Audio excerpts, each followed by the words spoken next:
तमाम मखलूक़ात सदियों से इमाम हुसैन अलैहिस्सलाम की शहादत का गम मना रही हैं।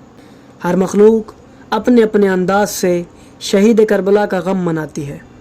और उनकी मुसीबत पर गिरिया उजारी करती है। जिस तरह हम शोहदाए करबला की याद में मजालिस बर्पा करते हैं, बिल्कुल इसी तरह दीगर तमाम मखलूक़ात जो इस कायनात में मौजूद हैं इमाम हुसैन अलैहिस्सलाम के गम में सफ़े अज़ा बिछाती हैं,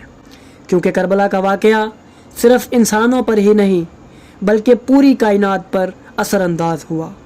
और इस वाक़े ने आने वाली तमाम दुनिया पर अपना असर छोड़ा।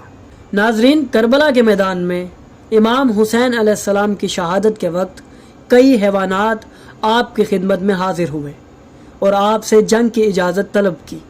मगर इमाम हुसैन अलैहिस्सलाम ने उन्हें निजात का परवाना देकर रुखसत किया। जब हम रिवायात का मुताला करें